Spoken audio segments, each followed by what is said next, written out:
ಸ್ನೇಹಿತರೆ IPPB ಅಂದರೆ India post payments ಬ್ಯಾಂಕ್ನ ಒಂದು ಆ್ಯಪ್ ಆದಂಥ IPPB ಮೊಬೈಲ್ ಬ್ಯಾಂಕಿಂಗ್ ಆ್ಯಪ್ನಲ್ಲಿ ನೀವು ಲಾಗಿನ್ ಮಾಡ್ತಾ ಇದ್ರೆ ಆ ಒಂದು ಅದರಲ್ಲಿ ಕೆಲವು ಬಾರಿ ನಾವು ತುಂಬ ದಿನದ ನಂತರ ಲಾಗಿನ್ ಮಾಡ್ತಾ ಇದ್ರೆ ಅಲ್ಲಿ ಸೆಕ್ಯೂರಿಟಿ ಕ್ವಶನ್ ಅಂತ ಕೇಳುತ್ತೆ. ಯಾವ ಸೆಕ್ಯೂರಿಟಿ ಕ್ವಶನ್ ಅಂದರೆ ನಾವು ಅದನ್ನು ಆ್ಯಕ್ಟಿವೇಟ್ ಮಾಡ್ತಿರ್ಬೇಕಾದ್ರೆ ಹಾಕಿರ್ತೀವಿ. ಆ ಒಂದು ಸೆಕ್ಯೂರಿಟಿ ಕ್ವಶನ್ನ ಆನ್ಸರ್ನ ನಾವು ಹಾಕಬೇಕಾಗತ್ತೆ. ಸೆಕ್ಯೂರಿಟಿ ಕ್ವಶನ್ನ ಆನ್ಸರ್ ನಮಗೆ ನೆನಪಿಲ್ಲ ಅಂದರೆ ಯಾವ ರೀತಿ ಲಾಗಿನ್ ಮಾಡೋದು ಅಂತ ನಾನು ಇವತ್ತು ಹೇಳ್ತೀನಿ. IPPB ಆ್ಯಪ್ನ ಸೆಕ್ಯೂರಿಟಿ ಕ್ವಶನ್ ಅಂತ ಇತ್ತೀಚೆಗೆ ಒಂದು ಬಂದಿದೆ ಸ್ನೇಹಿತರೆ. ಮೊದಲು ಇರಲಿಲ್ಲ. ನಾವು ತುಂಬ 2-3 ವರ್ಷದ ಹಿಂದೆ IPPB ಆ್ಯಪ್ನ ಯೂಸ್ ಮಾಡ್ತಿದ್ವಿ, ಆವಾಗ ಇರಲಿಲ್ಲ. ಇತ್ತೀಚೆಗೆ ಆ ಒಂದು ಸೆಕ್ಯೂರಿಟಿ ಕ್ವಶನ್ ಅಂತ ಒಂದು ಆಪ್ಷನನ್ನು ಕೊಟ್ಟಿದ್ದಾರೆ. ಅದನ್ನು ಅದು ಯಾರಿಗೂ ಕೂಡ ನೆನಪಿರಲ್ಲ ಸ್ನೇಹಿತರೆ. ಅದು ನೆನಪಿಲ್ಲ ಅಂದರೆ ನಾವು ಏನು ಮಾಡಬೇಕು ಅಂತ ನಾನು ಸಂಪೂರ್ಣವಾಗಿ ಹೇಳ್ತೀನಿ. ಹಾಗೆ ನಮ್ಮ ಚಾನಲ್ಗೆ ಮೊದಲು ಬಂದಿದ್ದರೆ ದಯವಿಟ್ಟು ನಮ್ಮ ಚಾನಲ್ನ ಸಬ್ಸ್ಕ್ರೈಬ್ ಮಾಡಿ ಮತ್ತು ಪಕ್ಕದಲ್ಲಿರುವಂಥ ಬೆಲ್ ಐಕನನ್ನು ಪ್ರೆಸ್ ಮಾಡಿ ನಮ್ಮ ತಂತ್ರಜ್ಞಾನ ಆಧಾರಿತ ಬೃಹತ್ ಕುಟುಂಬದ ಸದಸ್ಯರಾಗಿ. ಸ್ನೇಹಿತರೆ, ನನ್ನ ಫೋನಲ್ಲಿ ಕೂಡ ನಾನು ಈ IPPB ಆ್ಯಪ್ನ ತುಂಬ ದಿನದ ನಂತರ ಆ್ಯಕ್ಟಿವೇಟ್ ಮಾಡೋದಕ್ಕೆ ನೋಡ್ತಾ ಇದ್ದೀನಿ. ನೋಡಿದಾಗ ಅದು ಏನು ಬರ್ತಾ ಇದೆ ಅಂದರೆ ಸೆಕ್ಯೂರಿಟಿ ಕ್ವಶನನ್ನು ನೀವು ಆನ್ಸರ್ ಮಾಡಿ ಅಂತ ಬರ್ತಾ ಇದೆ. ನೋಡಿ ನಾನು ಯಾವ ರೀತಿ ಲಾಗಿನ್ ಮಾಡ್ತೀನಿ ಅಂತ ಒಂದು ಸಾರಿ ನೋಡಿ. ಇಲ್ಲಿ ನೋಡಿ ಲಾಗಿನ್ ನೋ ಅಂತ ಇಲ್ಲಿ ಆಪ್ಷನ್ ಇದೆ. ಲಾಗಿನ್ ನೋ ಮೇಲೆ ಕ್ಲಿಕ್ ಮಾಡಿಬಿಟ್ಟು ಇಲ್ಲಿ ಪರ್ಮಿಷನ್ಗೆ ಅಲೌ ಮಾಡಬೇಕಾಗುತ್ತೆ. ನಂತರದಲ್ಲಿ ಇಲ್ಲಿ ಸ್ಟಾರ್ಟ್ ಸಿಮ್ ವೆರಿಫಿಕೇಷನ್ ಅಂತ ಕ್ಲಿಕ್ ಮಾಡ್ಕೋಬೇಕು. ಇಲ್ಲಿ ಕೆಳಗಡೆ ಈ ಬಾಕ್ಸ್ ಮೇಲೆ ಕ್ಲಿಕ್ ಮಾಡಿಬಿಟ್ಟು ಇಲ್ಲಿ ಸ್ಟಾರ್ಟ್ ಸಿಮ್ ವೆರಿಫಿಕೇಷನ್ ಅಂತ ಕ್ಲಿಕ್ ಮಾಡ್ಕೋಬೇಕು. ಮಾಡಿದ ನಂತರದಲ್ಲಿ ಇಲ್ಲಿ ಮತ್ತೆ ಪರ್ಮಿಷನ್ಗೆ ಅಲೌ ಕೊಡಿ. ನಂತರದಲ್ಲಿ ನಮ್ಮ ಸಿಮ್ ಅನ್ನೋದು ವೆರಿಫೈ ಆಗುತ್ತೆ, ಸ್ವಲ್ಪ ವೇಟ್ ಮಾಡಬೇಕು.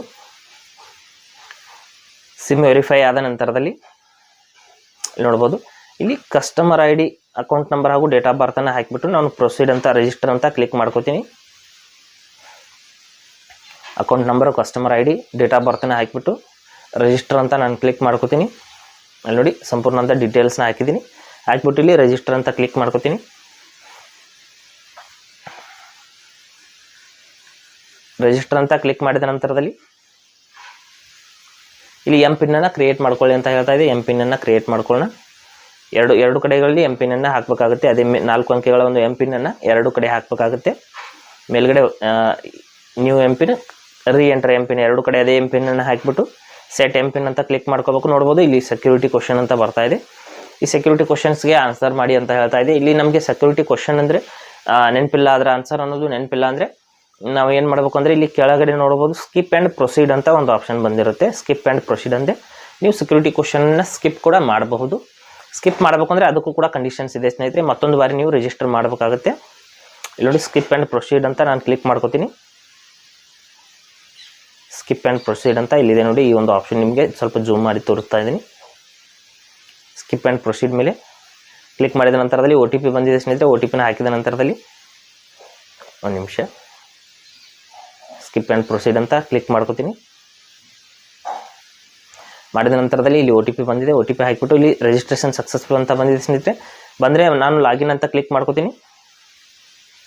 ಕ್ಲಿಕ್ ಮಾಡಿದ ನಂತರದಲ್ಲಿ ಮತ್ತೆ ಅದು ಸೆಕ್ಯೂರಿಟಿ ಕ್ವಶನ್ ಕೇಳುತ್ತೆ ಸ್ನೇಹಿತರೆ. ಅಲ್ಲಿ ಮತ್ತೊಂದು ಬಾರಿ ನಾವು ರಿಜಿಸ್ಟರ್ ಮಾಡಬೇಕಾಗುತ್ತೆ. ಇಲ್ಲಿ ಹೇಳ್ತೀನಿ ನೋಡಿ ಸಂಪೂರ್ಣವಾಗಿ ಯಾವ ರೀತಿ ಅಂತ. ಇಲ್ಲಿ ಲಾಗಿನ್ ಅಂತ ಕ್ಲಿಕ್ ಮಾಡಿಬಿಟ್ಟು MPIN-ಅನ್ನು ಹಾಕಿಬಿಟ್ಟು ನಾನು ಲಾಗಿನ್ ಮಾಡೋದಕ್ಕೆ ಟ್ರೈ ಮಾಡ್ತೀನಿ. ನೋಡ್ಬೋದು we have observe that logged in ಅಂದರೆ ನೋಡ್ಬೋದು ಮತ್ತೆ ಸೆಕ್ಯೂರಿಟಿ ಕ್ವಶನ್ ಕೇಳ್ತಾ ಇದೆ. ಇಲ್ಲಿ ನಾವು ಏನು ಮಾಡ್ಬೇಕಂತ ಹೇಳ್ತೀನಿ. ಇಲ್ಲಿ ಏನು ಮಾಡ್ಬೇಕಂದ್ರೆ ಕೆಳಗಡೆ ಸ್ಕಿಪ್ ಆ್ಯಂಡ್ ರಿಜಿಸ್ಟರ್ ಅಂತ ಮತ್ತೆ ಆಪ್ಷನ್ ಬಂದಿರುತ್ತೆ.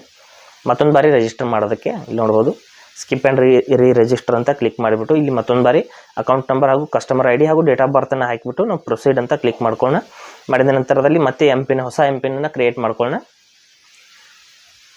ಕ್ರಿಯೇಟ್ ಮಾಡಿಬಿಟ್ಟು ಸೆಟ್ MPIN ಅಂತ ಕ್ಲಿಕ್ ಮಾಡ್ಕೊಳ್ಳೋಣ. ಇಲ್ಲಿ ಮತ್ತೆ ಸ್ಕಿಪ್ ಆ್ಯಂಡ್ ಪ್ರೊಸೀಡ್ ಅಂತ ಕ್ಲಿಕ್ ಮಾಡಿಬಿಟ್ಟು ನಾವು ಮತ್ತೊಂದು ಬಾರಿ OTP ಹಾಕಿದರೆ ನಮ್ಮ ರಿಜಿಸ್ಟ್ರೇಷನ್ ಅನ್ನೋದು ಸಕ್ಸಸ್ಫುಲ್ ಆಗುತ್ತೆ. ಈ ರೀತಿ ನಾವು MPIN-ಅನ್ನು ಹಾಕಿಬಿಟ್ಟು ಈಸಿಯಾಗಿ ಲಾಗಿನ್ ಮಾಡ್ಕೋಬಹುದು. ಹಾಗೆ ಸ್ನೇಹಿತರೆ, ಕೊಟ್ಟಿರೋ ಮಾಹಿತಿ ಸಂಪೂರ್ಣ ಮತ್ತು ನಿರೂಪಣೆ ಮಾಡಿದ ಶೈಲಿ ಉತ್ತಮ ಅಂತ ಅನಿಸಿದರೆ ವಿಡಿಯೋನ ಲೈಕ್ ಮಾಡಿ ಮತ್ತು ನಿಮ್ಮ ಸ್ನೇಹಿತರಿಗೂ ಕೂಡ ಶೇರ್ ಮಾಡಿ. ಹಾಗೆ ಇದರ ಬಗ್ಗೆ ಸಮಸ್ಯೆಗಳು, ಡೌಟ್ಗಳಿದ್ದರೆ ಕಮೆಂಟಲ್ಲಿ ಅವಶ್ಯವಾಗಿ ತಿಳಿಸಿ. ಮುಂದಿನ ವಿಡಿಯೋದಲ್ಲಿ ಮತ್ತೊಂದು ಹೊಸ ವಿಷಯದೊಂದಿಗೆ ಇದೇ ರೀತಿ ನಿಮ್ಮ ಮುಂದೆ ಬರ್ತೀವಿ. ಎಲ್ಲಿವರೆಗೂ ಟೇಕ್ ಕೇರ್.